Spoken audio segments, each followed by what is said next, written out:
ಕನ್ನಡ ನಾಡು, ಇದು ಕನ್ನಡಿಗರ ನಾಡಿಮಿಡಿತ. ದಲಿತರ ವಿರೋಧಿ ಕೇಂದ್ರ ಬಿಜೆಪಿ ಸರ್ಕಾರಕ್ಕೆ, ಮಹಿಳೆಯರ ವಿರೋಧಿ ಕೇಂದ್ರ ಬಿಜೆಪಿ ಸರ್ಕಾರಕ್ಕೆ ಎಲ್ಲಿಯ ತನಕ ಹೋರಾಟ? ಅದು ಹೆಚ್ಚಿನ ಮತದಲ್ಲಿ, ಹೆಚ್ಚಿನ ಮಾತ್ರದಲ್ಲಿ ಆಗ್ತಾ ಇದೆ. ನಮ್ಮ ಕರ್ನಾಟಕದ ಹೆಮ್ಮೆ, ಇಡೀ ದೇಶದ AICC ಅಧ್ಯಕ್ಷರಾದ ಮಲ್ಲಿಕಾರ್ಜುನ್ ಖರ್ಗೆ ಸಾಹೇಬರ ಮೇಲೆ ಮೊನ್ನೆ 8ನೇ ತಾರೀಕು ಉತ್ತರಾಖಂಡ ಸಾಮಾನ್ಯ ಕಾರ್ಯಕರ್ತರ ಸಭೆಯನ್ನು ಉದ್ದೇಶಿಸಿ ಜನರಿಗೆ ಮಾತಾಡಿ, ಯಾವುದೇ ವಿಷಯ ಅಲ್ಲ, ಒಂದೇ ಕೊರತೆಗಳ ಬಗ್ಗೆ ಮಾತಾಡಿ, ಪಕ್ಷದ ಬಗ್ಗೆ ಇವರು ಸಂಘ ಸಂಸ್ಥೆಗಳು ಅದನ್ನ ಹೋಗಿ ಶುದ್ಧೀಕರಣೆ ಮಾಡ್ತೀವಿ ಅಂತಂತ ಹೋಗಿದ್ದಾರೆ, ಮಾಡ್ತೀವಿ ಅಂತಂತ ಹೇಳ್ತಾ ಇದ್ದಾರೆ. ಇದರ ಅರ್ಥ ಏನಂತ ನಮಗೆಲ್ಲ ತಿಳಿದಿರ್ತಕ್ಕಂಥ ವಿಷಯ.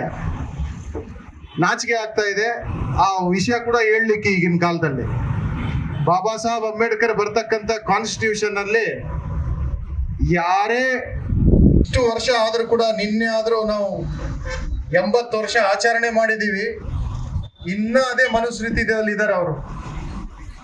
ಇನ್ನೂ ಹೆಚ್ಚಿನ ಸ್ಥಾನದಲ್ಲಿ ಭೇದ ಭಾವ, ಕೆಳಗಡೆ ದೊಡ್ಡವರು ಸಣ್ಣವರು ಅಂತ ನಡ್ಸ್ಕೊಂಡು ಬರ್ತಾ ಇದ್ದಾರೆ. ಇದನ್ನ ನಾವು ಖಂಡಿಸ್ತಾ ಇದ್ದೀವಿ. ಮತ್ತು ಇದು JP ನಡ್ಡಾ ಅವರು ಕೂಡ ಒಪ್ಕೊಂಡ್ರು, ಇದು ತಪ್ಪಾಗಿದೆ, ಅವ್ರ ಮೇಲೆ ಕೇಸ್ ಹಾಕ್ತೀವಿ ಅಂತ. ಅದು ಆಗಿ 8ನೇ ತಾರೀಕು, ಇವತ್ತಾಗ್ಲೇ 16 ಆಗಿದೆ. ಇವತ್ತಿನವರೆಗೂ ಅವರು ಒಂದು ಕೇಸ್ ಹಾಕಿಲ್ಲ. AICC ಅಧ್ಯಕ್ಷರು ಅಂತ ದೊಡ್ಡ ಸ್ಥಾನಕ್ಕೆ ಅವ್ರು ಅಂತ ಅಪಮಾನ ಮಾಡ್ತಾರಂದ್ರೆ, ಇಡೀ ದೇಶದಲ್ಲಿ ಇರ್ತಕ್ಕಂಥ ದೀನ ದಲಿತರ ಮೇಲೆ ಎಷ್ಟು ಅನ್ಯಾಯ ಮಾಡಬಹುದು, ಎಷ್ಟು ದೌರ್ಜನ್ಯ ಆಗ್ಬೋದು ಅಂತ ನಾವೇ ಊಹಿಸಬಹುದು. ಆ ಕಾರಣದಿಂದ ಇವತ್ತು ನಾವು ಒಂದು ಪ್ರತಿಭಟನೆ ಇಟ್ಕೊಂಡಿದ್ದೀವಿ, ಖಂಡಿಸ್ತಕ್ಕಂಥ ವಿಷಯ ಅಂತ ಹೇಳಿ. ಸಮಗ್ರ ಸುದ್ದಿಗಳಿಗಾಗಿ ತಪ್ಪದೆ ನೋಡಿ ಕನ್ನಡ ನಾಡು ವಾಹಿನಿ.